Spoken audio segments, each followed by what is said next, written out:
Hello friends, this is Sendil. Welcome to English Pesa Asaya. இன்னைக்கு நம்ம இந்த வீடியோல என்ன பார்க்க போறோம் அப்படினா 25 சூப்பரான இங்கிலீஷ் சென்டென்சஸ் தாங்க பார்க்க போறோம். இதெல்லாம் நாம வந்து டெய்லி லைஃப்ல யூஸ் பண்ணக்கூடிய சென்டென்சஸ். ஓகே? ஒவ்வொரு சென்டென்ஸா நான் தமிழ்ல சொல்லி நான் இங்கிலீஷ்ல சொல்லுவேன். நீங்களும் என் கூட சேர்ந்து பிராக்டீஸ் பண்ணிட்டே வாங்க. ஆன்சர் தெரிஞ்சவங்க கமெண்ட்ல உங்க ஆன்சரை போஸ்ட் பண்ணுங்க.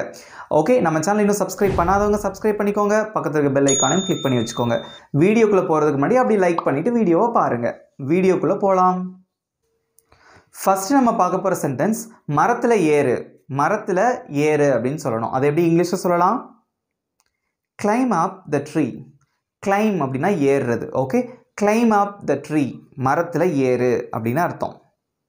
நெக்ஸ்ட் ஒன், நான் நின்றுட்டு இருந்தேன். நான் நின்று கொண்டு இருந்தேன். அது எப்படி இங்கிலீஷில் சொல்லலாம்?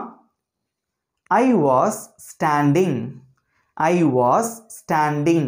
நான் நின்று கொண்டிருந்தேன். இப்போ உங்களுக்கு ஒரு கேள்வி. அவன் நின்று கொண்டிருந்தான். அவன் நின்றுட்டு இருந்தான் அப்படின்னு சொல்லணும். அது எப்படி இங்கிலீஷில் சொல்லலாம்? உங்களோட ஆன்சரை காமெண்ட்ல சொல்லுங்க. நெக்ஸ்ட் ஒன், அவன் மரம் நட்டான். அவன் மரம் நட்டான் அப்படின்னு சொல்லணும். அது எப்படி இங்கிலீஷில் சொல்லலாம்? he planted a tree. he planted அப்படின்னா அவன் நட்டான். a tree அப்படின்னா மரத்தை. he planted a tree. இப்போ உங்களுக்கு ஒரு கேள்வி. அவர்கள் மரங்களை நட்டார்கள். அவர்கள் மரங்களை நட்டார்கள். நல்லா கவனிச்சுக்கோங்க. இதுக்கு எப்படி இங்கிலீஷ்ல சொல்லுவீங்க? உங்களோட ஆன்சரை காமெண்ட்ல சொல்லுங்க. நெக்ஸ்ட் ஒன், எனக்கு உன் உதவி தேவை. எனக்கு உன் உதவி தேவை. அது எப்படி இங்கிலீஷ்ல சொல்லலாம்? I need your help. I need your help. I need அப்படின்னா எனக்கு தேவை. யுவர் ஹெல்ப் அப்படின்னா உன்னுடைய உதவி. இப்போ உங்களுக்கு ஒரு கேள்வி.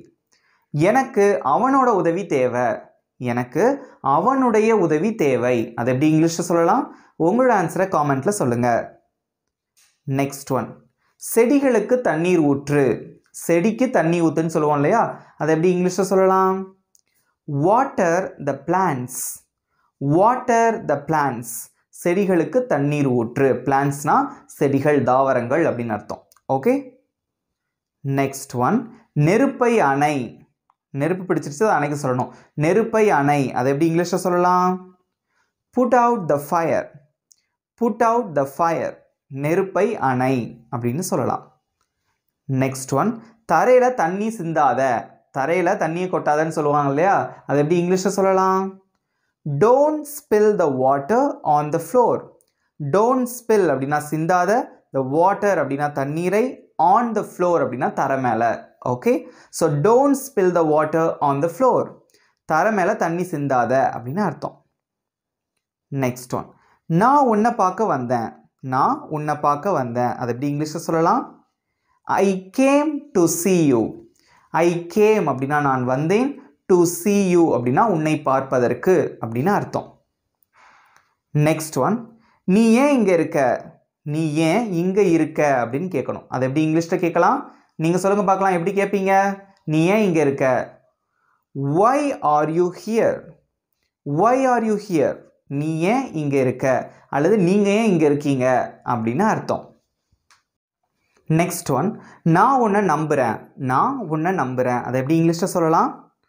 I believe you. I believe அப்படின்னா நான் நம்புகிறேன். யூ அப்படின்னா உன்னை அப்படின்னு அர்த்தம். இப்போது உங்களுக்கு ஒரு கேள்வி. நான் அவளை நம்புகிறேன் அப்படின்னு சொல்லணும். நான் அவளை நம்புகிறேன். அது எப்படி இங்கிலீஷில் சொல்லலாம்? உங்களோட ஆன்சரை காமெண்ட்டில் சொல்லுங்கள். நெக்ஸ்ட் ஒன், நான் வெளியில் போகலாமா. நான் வெளியில் போகலாமா அப்படின்னு கேட்கணும். அது எப்படி இங்கிலீஷில் கேட்கலாம்? Shall I go out. Shall I go out. நான் வெளில போகலாமா அப்படின்னு அர்த்தம். நெக்ஸ்ட் ஒன், இது என்னோட சட்டை. இது என்னோட சட்டை அப்படின்னு சொல்லணும். அது எப்படி இங்கிலீஷில் சொல்லலாம்? This is my shirt. This is my shirt. My shirt அப்படின்னா என்னுடைய சட்டை அப்படின்னு அர்த்தம். நெக்ஸ்ட் ஒன், நீ ஏன் வெளியில் நின்றுட்டு இருக்க. நீ ஏன் வெளியே நின்று கொண்டிருக்கிறாய். அதை எப்படி இங்கிலீஷில் கேட்கலாம்? Why are you standing outside. Why are you standing outside. Why are you standing அப்படின்னா நீ ஏன் நின்றுட்டு இருக்க அப்படின்னு அர்த்தம். அவுட் சைட் அப்படின்னா வெளியே. Okay, why are you standing outside. நீ ஏன் வெளியில் நின்றுட்டு இருக்க. நெக்ஸ்ட் ஒன், நாங்கள் அவனோட சொந்தக்காரங்க. நாங்கள் அவனோட சொந்தக்காரங்க அப்படின்னு சொல்லணும். அது எப்படி இங்கிலீஷில் சொல்லலாம்? ஆன்சர் தெரிஞ்சவங்க காமெண்ட்ல சொல்லுங்க. எப்படி சொல்லுவீங்க? We are his relatives. We are his relatives. His relatives அப்படின்னா அவனுடைய சொந்தக்காரங்கன்னு அர்த்தம். We அப்படின்னா நாங்கள். Okay, we are his relatives. நாங்க அவனோட சொந்தக்காரங்க அப்படின்னு அர்த்தம். நெக்ஸ்ட் ஒன், என்னை தண்டித்து விடாதே. என்ன தண்டிச்சிடாத அப்படின்னு சொல்லுவோம்ல, அதை எப்படி இங்கிலீஷ்ல சொல்லலாம்? Don't punish me. Don't punish me. என்ன தண்டிச்சிடாத அப்படின்னு அர்த்தம். இப்போ உங்களுக்கு ஒரு கேள்வி, அவர்களை தண்டித்து விடாதே. அவர்களை தண்டித்து விடாதே, அதை எப்படி இங்கிலீஷ்ல சொல்லலாம்? உங்களோட ஆன்சரை காமெண்ட்ல சொல்லுங்க. நெக்ஸ்ட் ஒன், நாங்க இங்க இருக்கோம். நாங்க இங்க இருக்கோம் அப்படின்னு சொல்லணும். அதை எப்படி சொல்லுவீங்க? We are here. We are here. நாங்க இங்க இருக்கோம். நெக்ஸ்ட் ஒன், நான் இப்பவே அங்க வர்றேன். நான் இப்பவே அங்க வர்றேன் அப்படின்னு சொல்லணும். அதை எப்படி இங்கிலீஷ்ல சொல்லுவீங்க? நான் இப்பவே அங்க வர்றேன் எப்படி சொல்லலாம்? I will come there right now. I will come there right now. நான் இப்பவே அங்க வர்றேன் அல்லது நான் இப்பவே அங்க வருவேன்னு அர்த்தம். ஓகே, நெக்ஸ்ட் ஒன், நீ கடுமையா உழைக்கணும். நீ கடுமையா உழைக்கணும். இது சொல்லுவாங்க இல்லையா, வீட்டில் வந்து நீங்கள் முன்னேறதுக்கு நீங்கள் கடுமையாக உழைக்கணும்னு சொல்லுவாங்கல்ல, அதை எப்படி இங்கிலீஷில் சொல்லலாம்? நீ கடுமையாக உழைக்க வேண்டும். You need to work hard. You need to work hard. நீ கடுமையாக உழைக்கணும். நெக்ஸ்ட் ஒன், உங்கள் வீடு எங்கே இருக்கு? உங்கள் வீடு எங்கே இருக்கு அப்படின்னு கேட்கணும். அதை எப்படி இங்கிலீஷில் கேட்கலாம்? Where is your house? Where is your house? உங்கள் வீடு எங்கே இருக்கு? ரைட். நெக்ஸ்ட் ஒன், நீங்கள் எங்கே வேலை செய்கிறீங்க? நீங்கள் எங்கே வேலை செய்கிறீங்கன்னு கேட்கணும். அதை எப்படி இங்கிலீஷில் கேட்பீங்க? Where do you work? Where do you work? நீங்கள் எங்கே வேலை செய்கிறீர்கள்? நெக்ஸ்ட் ஒன், நீங்கள் எப்படி வேலைக்கு போகிறீங்க? நீங்கள் எப்படி வேலைக்கு போகிறீங்க அப்படின்னு கேட்கணும். அதை எப்படி இங்கிலீஷில் கேட்கலாம்? How do you go to work? How do you go to work? How do you go அப்படின்னா நீங்கள் எப்படி போகிறீங்க, to work அப்படின்னா வேலைக்கு. How do you go to work? பாருங்கள், நீங்கள் எப்படி வேலைக்கு போகிறீங்க? பஸ்ஸா, ட்ரெயினா, டூ வீலரா, அந்த மாதிரி கேட்போம் இல்லையா, அதுதான் அந்த கொஸ்டின். எப்படி நம்ம உச்சரிக்கணும், எப்படி நம்ம அதை சொல்லணும் அப்படிங்கிறது ரொம்ப ரொம்ப இம்பார்ட்டண்ட். திரும்ப திரும்ப நீங்கள் பேசி ப்ராக்டிஸ் பண்ணால் தான் வரும். ஓகே, நெக்ஸ்ட் ஒன், உனக்கு ஒரு கப் காஃபி வேணுமா? உனக்கு ஒரு கப் காஃபி வேணுமா? அதை எப்படி இங்கிலீஷில் கேட்கலாம்? Do you want a cup of coffee? Do you want a cup of coffee? உனக்கு ஒரு கப் காஃபி வேணுமா? இப்போ உங்களுக்கு ஒரு கேள்வி, உனக்கு ஒரு கப் டீ வேணுமா அப்படின்னு கேட்கணும். உனக்கு ஒரு கப் டீ வேணுமா? அதை எப்படி இங்கிலீஷில் கேட்பீங்க? உங்களோட ஆன்சரை காமெண்ட்டில் சொல்லுங்கள்.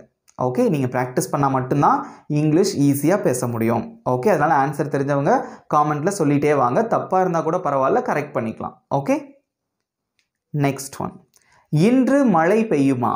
இன்று மழை பெய்யுமா? இன்னைக்கு மழை வருமா அப்படின்னு கேட்போம்ல, அதை எப்படி இங்கிலீஷில் கேட்கலாம்? Will it rain today? Will it rain today? இன்னைக்கு மழை பெய்யுமா? நெக்ஸ்ட் ஒன், அவன் தயாரா? அவன் தயாரா இல்லை அவன் ரெடியா அப்படின்னு கேட்போம்ல, அதை எப்படி இங்கிலீஷில் கேட்கலாம்? Is he ready? Is he ready? அவன் தயாரா? கடைசியாக நம்ம பார்க்க போகிற சென்டென்ஸ், நீங்கள் தயாரா? நீங்கள் தயாரா? அதை எப்படி இங்கிலீஷில் கேட்கலாம்? Are you ready? Are you ready? நீங்கள் தயாரா அப்படின்னு அர்த்தம். ஓகே ஃப்ரெண்ட்ஸ், இவ்வளோ தான் அந்த 25 சென்டென்சஸ். ஈஸியாக இருந்ததா? இப்போது உங்களுக்கான ஹோம்ஒர்க் ஈஸி தான். நான் உன்னை நம்புகிறேன், நான் உன்னை நம்புகிறேன் அப்படிங்கிறத எப்படி இங்கிலீஷில் சொல்லுவீங்க? உங்களோட ஆன்சரை காமெண்ட்டில் சொல்லுங்கள். ஓகே, இந்த 25 சென்டென்சஸ் உங்களுக்கு யூஸ்ஃபுல்லாக இருந்திருக்கும்னு நினைக்கிறேன். இது உங்களுக்கு பிடிச்சிருந்தா மறக்காமல் ஒரு லைக் பண்ணிக்கோங்க. உங்கள் ஃப்ரெண்ட்ஸுக்கும் ஷேர் பண்ணுங்கள். திரும்ப திரும்ப பேசி பேசி ப்ராக்டிஸ் பண்ணுங்கள். ப்ராக்டிஸ் அப்படிங்கிறது அவ்வளோ இம்பார்ட்டண்ட். ஓகே, நம்ம சேனல் இன்னும் சப்ஸ்கிரைப் பண்ணாதவங்க சப்ஸ்கிரைப் பண்ணிக்கோங்க. பக்கத்தில் இருக்க பெல் ஐக்கானையும் கிளிக் பண்ணி வச்சுக்கோங்க. நெக்ஸ்ட் வீடியோவில் பார்க்கலாம். Thank you friends.